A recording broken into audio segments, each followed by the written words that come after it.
Magandang araw! Ito ang Mitolohiya Stories, isang podcast na nagbabasa ng mga mitolohikal na mga kwento. Sinasalamin ng mga kwentong ito ang iba't ibang pananaw ng mga tao mula sa iba't ibang sulok ng mundo. Subalit ang mga kwentong ito, sa pinakakaibuturan nito, ay isa na yata sa pinakanakakaaliw ng mga babasahin.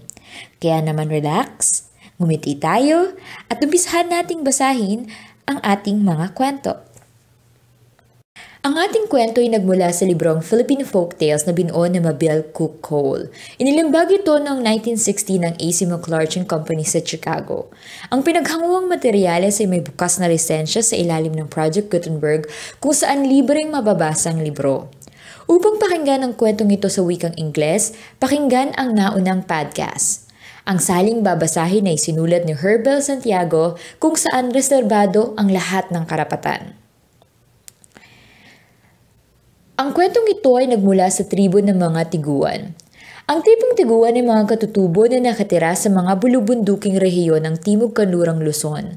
Ayon sa introduksyon ni Mabel Cook Cole, mula noong unang panahon, sila ay mga mangangaso at ang kanilang mga kwento ay tigib ng mga pahiwatig ng mga paraan ng pamumuhay at mga superstisyon na konektado sa mga ito. Upang maintindihan ng mga kwentong ito, kinakailangang maunawaan ang punto de vista ng mga Tiguan. Para sa kanya, ang mga kwentong ito ang kumakatawan sa mga tradisyon tungkol sa unang panahon ng mga tao na naninirahan sa lupa bago pa dumating ang mga kasalukuyang naninirahan dito, ng mga sinuunang bayani at ang kanilang kapangyarihan at kagalingan. Sa mga ito, nahahanap niya ang mga paliwanag at dahilan sa karamihan sa kanilang kasalukuyang mga batas at kaugalian. Ang unang kwento ay may titulong Sina Apo ni Bulinayin at ang Araw. Isang araw, magkasamang lumabas upang manguha ng mga gulay sina Apo ni Bulinayin at ang kanyang hipag. Nagtungo sila sa kakahuyan kung saan tumutubo ang mga sisiklat, sapagkat ang mga malalambot na dahon ng baging na ito ay masarap kainin. Habang naghahanap sa halamanan, napabulalas dahil sa labis na tuwa si Apo ni Bulinayin sapagkat nahanap na niya ang baging at inumpisahan niyang anihin ang mga dahon. Pero kahit gaano kalakas niya itong hilahin, hindi niya mapitas-pitas sa mga dahon hanggang sa walang ano-ano'y biglang pumulupot sa kanyang katawan ang baging at inumpisahan siyang dalhin pa itaas. Dinala siya nito sa itaas hanggang sa maabot niya ang kalangitan at doon ay binaba siya ng baging sa ilalim ng isang puno. Gulat na gulat si Apo ni Bulinayin nang makarating siya sa langit, kaya pansamantala siyang hindi makagalaw sa kanyang kinaupuan at nagmamasid lamang sa paligid. At maya-maya nang makarinig siya ng tilaok ng manok, bumangon siya upang hanapin kung saan nanggagaling ang tilaok na ito. Hindi kalayuan sa kung saan siya nakaupo ay nakita siya ng isang napakagandang batis na napapaligiran ng matataas na mga puno ng nganga kung saan purong gunto ang tuktok ng mga ito. Kakaibang mga butil ang buhangin ng batis at ang lugar kung saan inilalagay ng mga babae ang kanilang mga banga kapag nangunguha sila ng tubig ay isang malaking ginintuang plato. Habang namamanghang pinagmasdan ni Apo ni Bulinayin ang kagandahan ng nasabing batis, nakakita siya ng isang maliit na bahay sa hindi kalayuan at napuno siya ng takot dahil baka makita siya ng may-ari ng bahay na ito. Nagpalingalinga siya upang makahanap siya ng paraan upang makatakas. At sa wakas ay umakyat siya sa itaas ng tuktok ng puno ng nganga at doon ay nagtago. Ang may-ari ng bahay na ito ay si Iniinit, ang araw. Subalit lagi siyang wala sa bahay kapag umaga sapagkat trabaho niyang paliwanagin ng kalawakan at magbigay ng ilaw sa buong mundo. Sa dapit hapon kung kailan trabaho naman ng malaking bituin na paliwanagin ng gabi, bumabalik sa kanyang bahay si Iniinit pero maagang maaga na naman kinabukasan ay umaalis na naman siya. Mula sa kanyang lugar sa itaas ng puno ng nganga, nakita ni Apo ni Bulinayin ang araw sa pag-uwi niya tuwing gabi at ang pag-alis niya kinabukasan. Nang masigurado niya na wala na ito, bumaba siya mula sa puno at pumasok sa kanyang bahay sapagkat gutom na siya.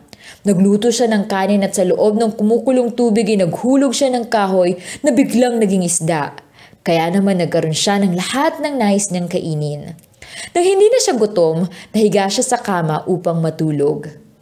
Sa kalagitnaan ng hapon ay bumalik si iniinit mula sa kanyang trabaho at nagtungo sa ilog na malapit sa kanyang bahay upang mangisda at nakahuli siya ng malaking isda. Habang nakaupo siya sa dalampasigan upang linisin ang kanyang huli, napatingin siya sa kanyang bahay at nagulat siya nang makitang mukha itong nasusunog. Nagmamadali siyang umuwi, pero nang makarating siya ng bahay, nakita niyang hindi naman pala ito nasusunog at pumasok siya sa loob nito. Sa kanyang kama ay nakakita siya ng bola ng apoy, subalit nang lumapit siya ay nalaman niyang isa itong natutulog na magandang babae. Panumandaling at pagtigalgal si iniinit habang iniisip kung ano ang nararapat niyang gawin. At pagkatapos ay napagdesisyonan niyang magluto ng pagkain at inimbitahan ang magandang nilalang na saluhan siya sa pagkain. Isinalang niya ang kanin at hiniwang isdang nahuli niya. Nagising si Apo ni Bulinayan sa ingay nito at tahimik siyang lumabas ng bahay at nagbalik sa itaas ng puno ng nganga. Hindi siya nakita ng araw nang siya'y umalis. At ang handa ng pagkain, tinawag siya ng araw pero wala ng tao sa kama at kinailangan ni araw na kumain ng mag-isa. Nang gabing iyon, hindi makatulog ng maayos si iniinit sapagkat pinag-iisipan niya kung ano o kung sino kaya ang magandang babaeng iyon. Subalit kinabukasan, bumangon siya kagaya ng nakagawian at muling nagbigay ng liwanag sa langit sapagkat iyon ang kanyang trabaho. Nang araw na iyon, nagtungo muli si Apo ni Bulinayan sa bahay ng araw at nagluto ng pagkain at nang magbalik siya sa puno ng ngangay, nag-iwan siya ng kanin at isda para sa araw upang kainin niya sa kanyang pag-uwi. Nang dumating ang dapit hapon, nagbalik si iniinit sa kanyang bahay at nang mahanap niyang mainit na kanin at ang kanin na nasa pugon ay labis siyang nabagabag. Pagkatapos niyang makakain, matagal siyang naglakad upang makalanghap ng sariwang hangin. Marahil, inihanda ito ng magandang babae na tila bola ng apoy, aniya. Kapag bumalik siyang muli, susubukan ko siyang hulihin.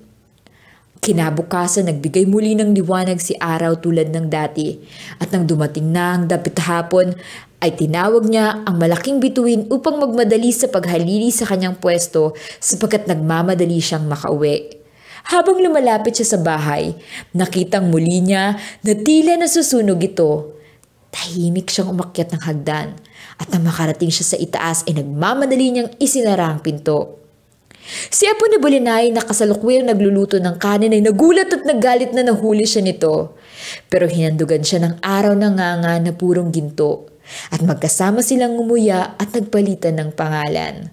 Pagkatapos ay kinuha ni Apo ni Bulinayan ng kanin at isda at habang kumakain sila ay nag-usap sila at naging magkakilala.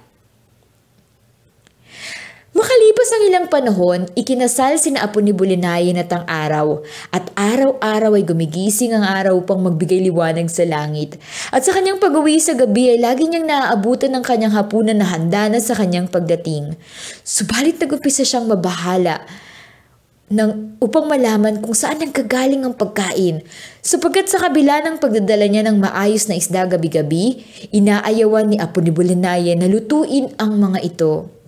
Isang gabi habang pinanunood niya si Apo ni Bulinayan na naghahanda ng kanilang pagkain, nakita niya na sa halip na iluto ang isda na kanyang nahuli, naghulog lamang si Apo ni Bulinayan ng isang kahoy sa kawa ng kumukulong tubig. "Bakit mo iniluluto ang kahoy?" takong tanong ni iniinit. "Para meron tayong isdang makakain," sagot ng kanyang asawa. "Kapag inuluto mo yung kahoy sa loob ng isang buwan, hindi na yan magiging malambot," ani iniinit. "Kunin mo itong isdang lambat ko sapagkat masarap ito." Pero tinawanan lamang siya ni Apo ni Bulinayan. Binuksan ni Apo ni Bulinayan ang kawa at doon ay maraming malalambot at masasarap na isda. Kinabukasan at sa mga sumunod na gabi pa, muling iniluto ni Apo ni Bulinayan ng kahoy at labis na nabagabag si iniinit dahil nakita niya na kahit lagi siyang binibigyan ng isda ay hindi ito lumiliit.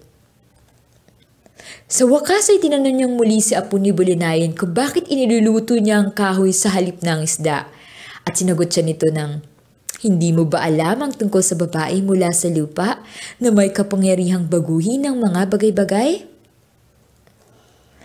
Oo, sagot ng araw. At ngayon ay batid ko na meron kang kapangyarihan. Kung gayon, sabi ng kanyang asawa, huwag mo na akong tanungin kung bakit ko iniluluto ang kahoy. At magkasabay nilang kinain ang hapunan nilang kanin at isda na nagmula sa kahoy.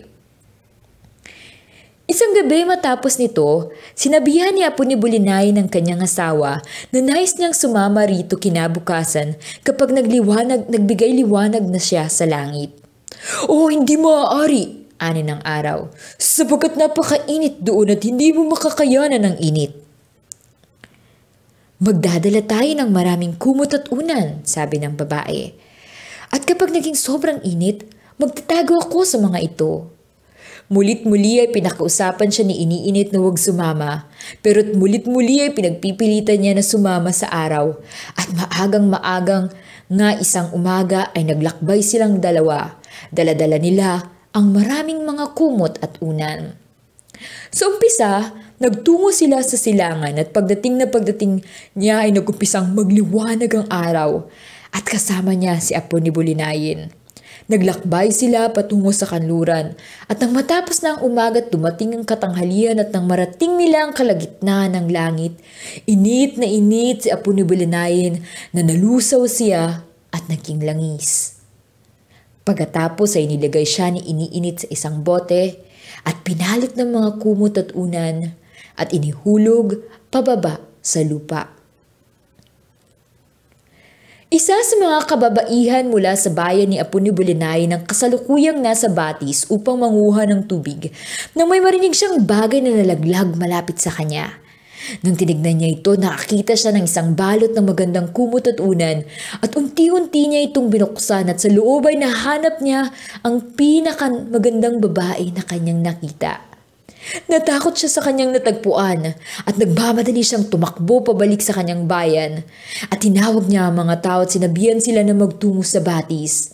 Nagmamadali silang nagtungo doon at doon ay natagpuan nila si Apo ni Bulinayin na matagal na nilang pinaghahanap kung saan-saan. Saan ka nang galing? Tanong ng kanyang ama. Hinanap ka na namin sa buong mundo at hindi ka namin nahanap. Nanggaling ako sa pindayan, sagot ni Apo ni Bulinayin. Ikinulong ako ng mga kaaway ng ating lahi hanggang sa makatakas ako habang natutulog sila sa gabi. Ang lahat ay napuno ng kagalakan sa pagbabalik ng nawawala at nagdesisyon sila na sa susunod na buwan ay magdadao sila ng seremonya para sa mga espiritu at inimbita nila ang lahat ng kanilang mga kamag-anak na nagluluksa para kay Apo ni Bulinayin. Kaya nag-umpisa silang maghanda para sa seremonya at habang nagbabayo sila ng bigas, pinakiusapan ni Apo ni Bulinayin ng kanyang ina na tusukin ang nangati niyang daliri. Habang ginagawa niya ito, isang gwapong batang lalaki ang lumabas. Nasurpresa ang mga tao dahil dito't napansin nila na habang pinaliliguan ng bata ay mabilis itong lumalaki. Kaya naman sa loob ng maikling araw ay nagawa na nitong makalakad. Kaya naman ninais silang malaman kung sino ang asawa ni Apo ni Bulinayin. Pero hindi ito sinasabi ni Apo ni Bulinayin at nagdesisyon sila na imbitahan ang lahat ng tao sa mundo para sa seremonya upang hindi nila makaligtaan ang lalaki. Inutusan nila ang nganga na nababalutan ng ginto at nang malangisan nila ito, inutusan nila ang mga ito na magtungo sa mga bayan-bayan at utusan ng mga tao na magtungo sa seremonya. Kung tumanggi silang pumunta, tumubo kayo sa kanilang mga tuhod, utos ng mga tao, at umalis sa mga nganga upang sundin ang kanilang utos. Na mag-umpisang magsidatingan ng mga bisita, masinsing pinanood ng mga tao kung sino ang maring maging asawa ni Apo ni Bulinayin, pero walang nagpakita at labis silang nabahala. Sa wakas ay nagtungo sila sa matandang babae, si Alukutan, na may kakayahang makipag-usap sa mga espiritu at pinakausapan nila ito na hanapin ang bayan na hindi nabisita ng nganga na inutusan nilang magubita ng mga tao. Matapos niyang makausap ang mga espiritu, nagwika ang matandang babae. Inimbitahan ninyo ang lahat ng tao, maliban kay Iniinit na nakatira sa itaas. Ngayon ay magpadala kayo ng nganga upang tawagin siya. Maring siya ang asawa ni Apo ni Bulinayin, sapagkat dinala siya pa itaas ng baging ng sisiklat nang minsang manguha siya nito. Kaya tumawag sila ng nganga at inutusan nitong tawagin si Iniinit. Nagtungo ang nganga sa araw na nasa kanyang bahay at nagwika, "Magandang umaga, araw. Nagpunta ako rito para imbitahan ka sa seremonya na inihahanda ng ama at ina ni Apo ni Bulinayin para sa mga espiritu. Kapag hindi ka sumama, tutubo ako sa iyong ulo." "Tumubo ka sa aking ulo," sagot ng araw. "Ayokong pumunta." Kaya tumalon ng nganga sa kanyang ulo at tumubo hanggang sa maging napakataas niya na hindi na siya kayang buhati ng araw. At labis siyang nahirapan dahil dito. "Oh, tumubo ka sa baboy ko!" pakiusap ng araw. Kaya tumalon ng nganga sa ulo ng baboy at tumubo. Pero dahil sa sobrang bigat niya, hindi na siya kayang buhati nito at nag-iiyak ito. Sa wakas, nakita ng araw na kinakailangan niyang sundin ang utos at sinabi niya sa nganga, "Umalis ka sa baboy at sasama na ako sa iyo." Kaya nagtungo si Iniinit sa seremonya at sa sandaling makita siya ni na Apo ni Bulinayin at ng sanggol, labis ang kanilang naging tuwa at nagtatakbo sila para salubungin siya.